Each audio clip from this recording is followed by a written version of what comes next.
Hi అండి, నమస్తే. Welcome to Lekha's recipes. ఈరోజు మనం జంతికల్ని ఎలాగ ప్రిపేర్ చేసుకోవాలనేది చూద్దామండి. ఇవి ఎక్స్ట్రా క్రంచీగా క్రిస్పీగా చాలా బాగుంటాయి. ఇలాగా ఈ కొలతలతో పిండిని ప్రిపేర్ చేసుకుంటే మీరు ఎన్ని కిలోలైనా కూడా చాలా ఈజీగా తయారు చేసుకోవచ్చు.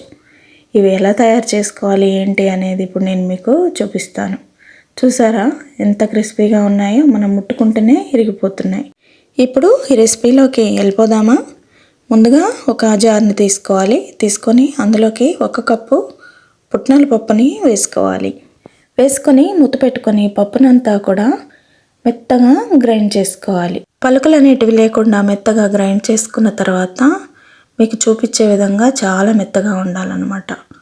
అలా గ్రైండ్ చేసుకొని దీన్ని జల్లించుకొని పక్కన పెట్టుకున్న తర్వాత ఒక బౌల్ తీసుకొని మనం ఆల్రెడీ జల్లించి పెట్టుకున్న బియ్యం పిండిని 3 కప్పులు వేసుకున్న తర్వాత ఇప్పుడు ఇందులోకి మనం ముందుగా గ్రైండ్ చేసుకొని జల్లించుకున్నాం కదండి, ఆ పుట్నాల పిండిని కూడా వేసుకొని 3/4 టీ స్పూన్ సాల్ట్ వేసుకోవాలి. ఎప్పుడైనా ముందు తక్కువ సాల్ట్ వేసుకోవాలండి, తర్వాత చూసినాక మళ్ళీ కొంచెం వేసుకోవచ్చు. 3/4 టీ స్పూన్ వేసుకున్న తర్వాత 1 టీ స్పూన్ కారం వేసుకోవాలి. కారం మీరు తినేదాన్ని బట్టి వేసుకోవచ్చండి. కారం వేసుకున్న తర్వాత 1/2 టీ స్పూన్ వాము వేసుకోవాలి. వాము ఎప్పుడైనా కూడా ఇలా నలిచి వేసుకోవాలండి, లేదు కొంచెం పౌడర్ లాగా చేసి వేసుకుంటామంటే అలా కూడా వేసుకోవచ్చు. వేసుకున్న తర్వాత 1/4 టీ స్పూన్ జీలకర్ర పొడి వేసేసుకొని ఇప్పుడు ఇందులోకి 1/2 teaspoon kalonji seeds idea ఉన్నాయి కదండి, అవి వేసుకోవాలి. వీటిని ఆనియన్ సీడ్స్ అని అంటారు, బ్లాక్ సీడ్స్ అని కూడా అంటారు. ఒకవేళ మీకు అవి ఇష్టం లేకపోతే నువ్వులు కూడా వేసేసుకొని ఇప్పుడు ఈ పిండినంతా కూడా బాగా కలుపుకోవాలి. బియ్యం పిండి ఎప్పుడైనా కూడా మనం ఇంట్లో మరాడించుకున్న పిండి అయితే మనకి ఏ పిండి వంటలు చేసినా కూడా చాలా క్రిస్పీగా క్రంచీగా వస్తాయి. ఇలా తయారు చేసుకున్న పిండిలో ఇప్పుడు ఉప్పు కరెక్ట్గా ఉన్నాయా లేదా చెక్ చేసుకోండి. నేను చెక్ చేశానండి, అన్నీ కరెక్ట్గానే ఉన్నాయి. అలా చెక్ చేసుకున్న తర్వాత 2 టేబుల్ స్పూన్ల ఆయిల్ వేడి చేసుకొని ఇప్పుడు ఆయిల్ అంతా కూడా అందులో వేసేసుకోవాలి.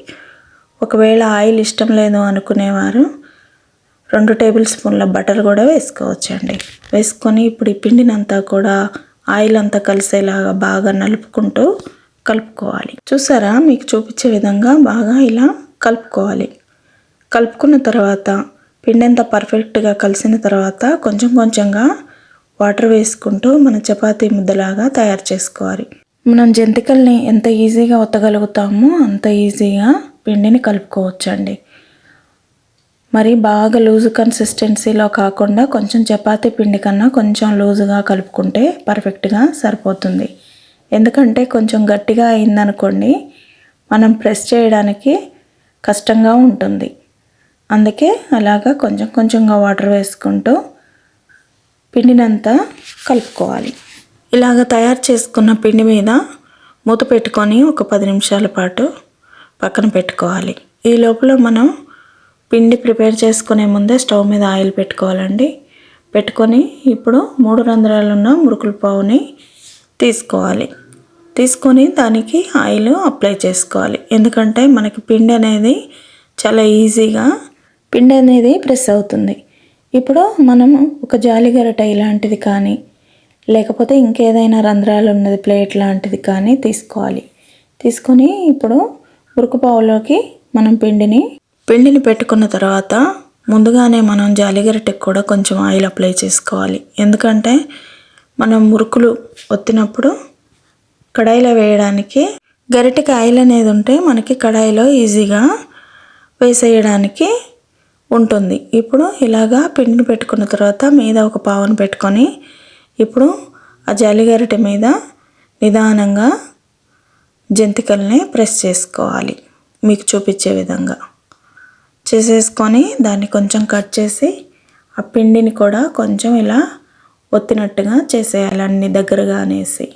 అలా గరిటె మీద ఒత్తి పక్కన పెట్టుకున్న తర్వాత ఇప్పుడు నేను కొబ్బరి కోరేది ఒకటి ప్లేట్ ఉంటుంది కదండి, అది కూడా తీసుకొని దాని మీద కూడా ప్రెస్ చేస్తున్నాను. ఎందుకంటే మనకి 1, 2 ఎక్కువగా ఉంటే టకటక వేసుకోవడానికి ఈజీగా ఉంటుందన్నమాట. ఇప్పుడు ఇలా తయారు చేసుకొని పక్కన పెట్టుకున్న తర్వాత ఆయిల్ వేడెక్కుతుంది కదండి. ఇప్పుడు అందులోకి వీటిని వదిలేయాలి. అలాగే అన్నిటినీ ప్రెస్ చేసుకుంటూ ఒక్కొక్కటిగా కడాయిలో వేసేసుకొని ఇప్పుడు మీకు చూపించే విధంగా మీడియం ఫ్లేమ్లో పెట్టుకొని గోల్డెన్ బ్రౌన్ కలర్ వచ్చే వరకు ఫ్రై చేసుకోవాలి. ఆయిల్ ఎప్పుడైనా కూడా మనం జంతికలు వేసేటప్పుడు కొంచెం హైలో ఉండాలండి. ఉన్న తర్వాత మనం వేయగానే ఆయిల్ అనేది కొంచెం చల్లగా అయిపోతుంది. అప్పుడు మీడియం ఫ్లేమ్లో పెట్టుకొని నిదానంగా ఫ్రై చేసుకోవాలి. లేకపోతే మనం అదే పనిగా హైలో పెట్టేస్తే జంతికలు అనేటివి కొంచెం త్వరగా ఫ్రై అయిపోయి కాటు వాసనలాగా వస్తాయన్నమాట. అందుకే నెమ్మదిగా ఫ్రై చేసుకోవాలి. ఇలాగా నిదానంగా ఫ్రై చేసుకున్న జంతికల్ని మీరు చూసే విధంగా కలర్ను చూసి కాలిందా లేదా అనేది చెక్ చేసుకొని తీసుకోవాలి. ఎప్పుడైనా కూడా ఏవైనా కూడా అప్పాలు ఫ్రై అయ్యాయి అని చూసుకోవడానికి మనకి అప్పాల మీద నురుగు అనేది తగ్గిపోతుందన్నమాట. అవి ఆయిల్ మీద తేలుతూ ఉంటాయి. అప్పుడు మనం తీసేస్తే అవి ఫ్రై అయినట్టుగా లెక్క అన్నమాట. అంటే ఒక్కొక్కసారి ఆయిల్ మీద పెట్టేస్తే త్వరగా మాడిపోతాయి. మరి చూసి జాగ్రత్తగా ఫ్రై చేసుకోవాలన్నమాట. అలా తీసుకొని పక్కన పెట్టుకున్న తర్వాత ఇప్పుడు నేను మీకు చూపిస్తున్నాను చూడండి. జంతికలు ఒత్తుకున్న తర్వాత పైన ఒకసారి లైట్గా ఇలా 4 వేళ్ళతో ప్రెస్ చేసుకోవాలి. అప్పుడైతే మనకి జంతికలు అనేటివి చాలా పర్ఫెక్ట్గా వస్తాయి. లేకపోతే ఎక్కడికక్కడికి ఊడిపోతాయండి. అలా అన్నీ ప్రెస్ చేసుకున్న తర్వాత ఇలాగా మళ్ళీ నిదానంగా అన్నిటినీ కూడా ఫ్రై చేసుకోవాలి. చూసారా ఎంత క్రిస్పీగా కనిపిస్తున్నాయో కదా. కలర్ కూడా చాలా బాగున్నాయి కదా. తింటే కూడా చాలా బాగుంటాయండి. చాలా క్విక్గా ఈజీగా తయారు చేసుకునే జంతికలు రెడీ అయిపోయాయండి. ఇవి ఎన్ని కిలోలైనా కూడా మనం ఒక్కళ్ళమైనా కూడా ఈజీగా తయారు చేసుకోవచ్చు.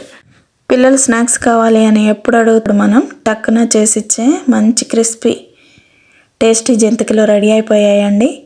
నచ్చాయా మీకు? చూస్తేనే తినాలనిపిస్తుంది కదా. చూసారా ఎంత క్రిస్పీగా ఉన్నాయో. తింటే కూడా అంతే బాగుంటాయండి. నచ్చాయా జంతికలు? నచ్చితే లైక్ చేయండి, షేర్ చేయండి. లేకాస్ రెసిపీస్ ఛానల్ని తప్పకుండా సబ్స్క్రైబ్ చేసుకోండి. Thank you.